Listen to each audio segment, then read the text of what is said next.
Welcome to our Rhapsody of Realities devotional 1-year audio Bible reading series. Today is Tuesday, 7th of March, 2023. The readings for today are from Mark 12 verses 18 to 44 and Numbers chapter 20 and 21. Mark 12 verses 18 to 44. Then some Sadducees, who say there is no resurrection, came to him, and they asked him, saying, Teacher, Moses wrote to us that if a man's brother dies, and leaves his wife behind, and leaves no children, his brother should take his wife and raise up offspring for his brother. Now there were 7 brothers. The first took a wife, and dying, he left no offspring. And the second took her, and he died, nor did he leave any offspring. And the third likewise. So the 7 had her and left no offspring. Last of all the woman died also. Therefore, in the resurrection, when they rise, whose wife will she be? For all 7 had her as wife.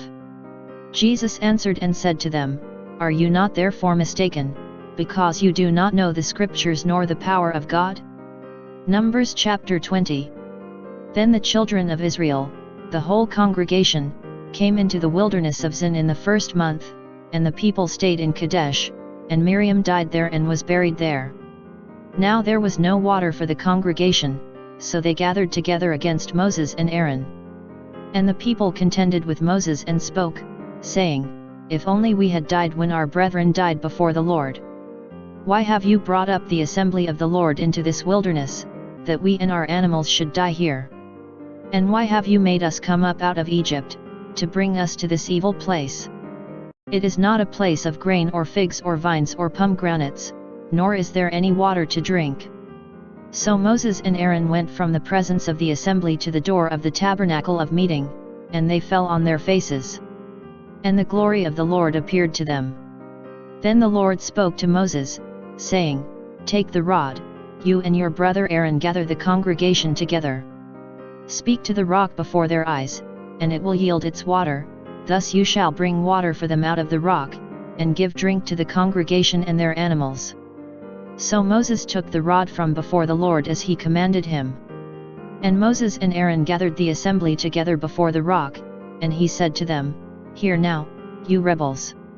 Must we bring water for you out of this rock? Then Moses lifted his hand and struck the rock twice with his rod, and water came out abundantly, and the congregation and their animals drank.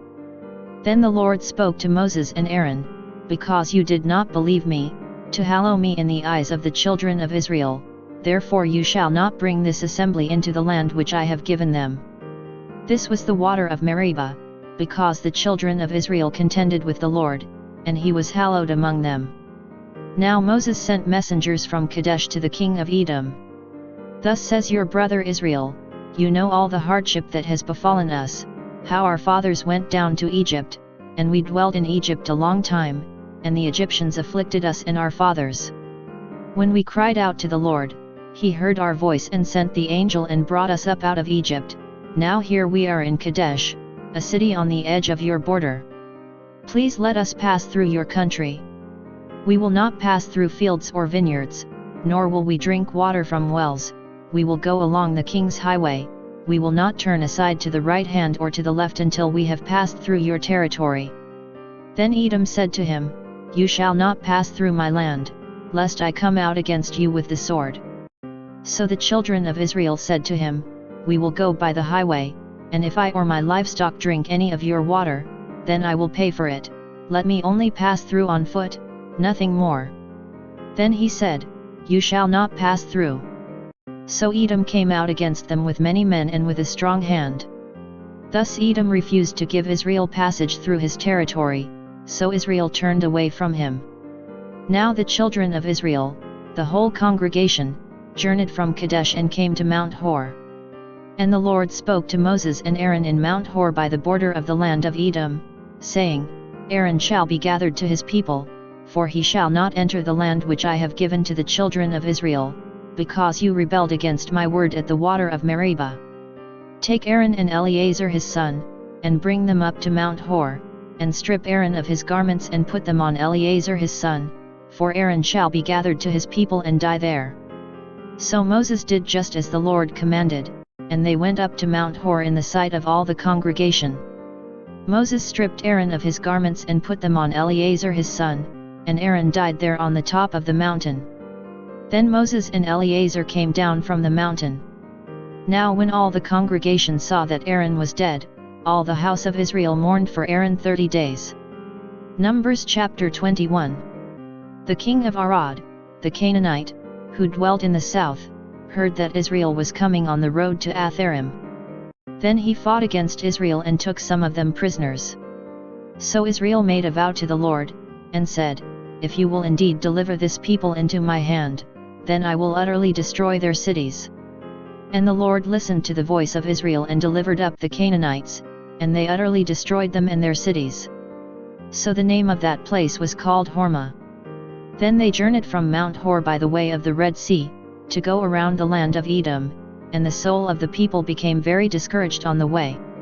And the people spoke against God and against Moses, "Why have you brought us up out of Egypt to die in the wilderness?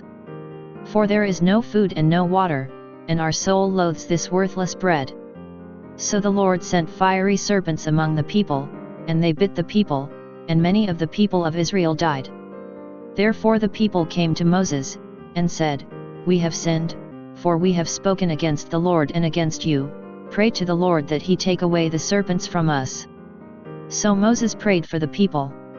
Then the Lord said to Moses, "Make a fiery serpent, and set it on a pole, and it shall be that everyone who is bitten, when he looks at it, shall live." So Moses made a bronze serpent, and put it on a pole, and so it was, if a serpent had bitten anyone, when he looked at the bronze serpent, he lived. Now the children of Israel moved on and camped in Abath. And they journeyed from Abath and camped at Ijebarim, in the wilderness which is east of Moab, toward the sunrise. From there they moved and camped in the valley of Zered. From there they moved and camped on the other side of the Arnon, which is in the wilderness that extends from the border of the Amorites, for the Arnon is the border of Moab, between Moab and the Amorites. Therefore it is said in the book of the wars of the Lord, Waheh bin Subha, the brooks of the Arnon, and the slope of the brooks that reaches to the dwelling of Ar, and lies on the border of Moab. From there they went to Beer, which is the well where the Lord said to Moses, "Gather the people together, and I will give them water." Then Israel sang this song, "Spring up, O well. All of you sing to it." The well the leaders sank, dug by the nation's nobles, by the lawgiver, with their staves. And from the wilderness they went to Matana, from Matana to Nahaliel, from Nahaliel to Bamoth, and from Bamoth, in the valley that is in the country of Moab, to the top of Pisgah which looks down on the wasteland. Then Israel sent messengers to Sihon king of the Amorites, saying, "Let me pass through your land. We will not turn aside into fields or vineyards, we will not drink water from wells. We will go by the king's highway until we have passed through your territory."